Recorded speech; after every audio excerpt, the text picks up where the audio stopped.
एकनाथजी Shinde Bharatiya Janata party सोबत आल्यानंतर 50 खोके एकदम ओकेच्या घोषणा संजय राऊत तुम्ही देत होता, तेव्हा तुम्हाला लाज वाटत होती का? जेव्हा 50 खोकेचे आरोप तुम्ही केले होते तेव्हा 50 खोके मोजून देण्यासाठी संजय राऊत बसले होते का? संजय राऊत यांनी ते 50 खोके मोजून दिले होते का? संजय राऊतांनी 50 खोके मोजून देताना त्याच्यात 20% 25% कमिशन घेतलं होतं का? आज जेव्हा चंद्रपुरात तुमच्यावर आरोप होतो तेव्हा तुमची जळफळाट होते, पण जेव्हा तुम्ही एकनाथजी शिंदेंवर अशा पद्धतीचे बिनबुडाचे आरोप केले होते, खोटे आरोप केले होते, तेव्हा 50 खोके मोजून द्यायला संजय राऊत तुम्ही उपस्थित होतात का? आधी त्याचे पुरावे द्या आणि त्याच्यामध्ये तुम्ही कमिशन घेतलं होतं का?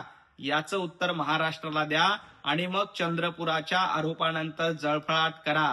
आता चंद्रपूरमध्ये तुम्हाला 1 कोटी रुपये दिले असं म्हटल्यानंतर तुमचा जसा जळफळाट होतोय तो महाराष्ट्र बघतोय आणि 50 खोकेच्या वेळात तुमची काय अवस्था झाली होती, तुम्ही कशा पद्धतीने खोटे आरोप करत होतात हे देखील महाराष्ट्राने बघितलंय.